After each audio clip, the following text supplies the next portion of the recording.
Sebagai agama yang sempurna, Islam mengajarkan untuk memuliakan semua makhluk hidup, terutama sebagai sesama manusia. Anak yatim adalah salah satu yang dianjurkan dan dicontohkan oleh Rasulullah SAW untuk disantuni. Untuk itu ada banyak keutamaan yang bisa didapatkan seorang muslim jika menyantuni anak yatim. Anak yatim hidup dengan kondisi yang sudah ditinggalkan seorang ayah serta kesulitan untuk memenuhi kebutuhan sehari-harinya. Untuk itu, tidak heran jika memang Islam memerintahkan kita untuk menyantuni anak-anak yatim dan jangan sekali-kali memakan harta anak yatim. Jamaah yang dirahmati Allah, dalam suatu riwayat Rasulullah SAW bersabda yang artinya, barang siapa mengambil anak yatim dari kalangan muslim dan memberinya makan dan minum, Allah akan memasukkannya ke dalam surga, kecuali apabila ia berbuat dosa besar yang tidak terampuni. Hadis riwayat Tirmizi.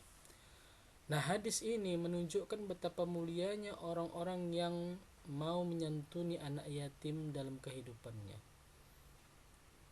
Pahala dan surga menjadi jaminan bagi mereka karena amalan yang telah dilakukan tersebut, termasuk jika kita ingin memberikan sedekah dan zakat untuk anak yatim sesuai dengan ketentuan golongan penerima zakat menurut Islam, maka ada keutamaan tersendiri.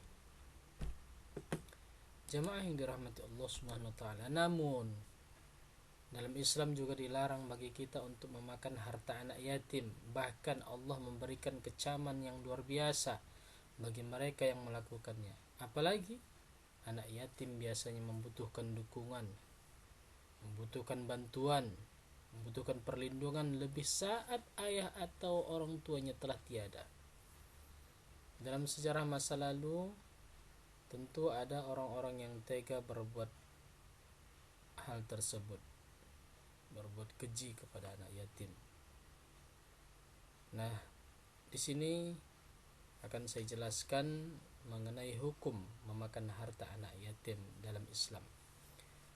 Ayat dan hadisnya tentang memakan harta anak yatim, di antaranya dalam surah Al-Maun ayat 1 sampai 2.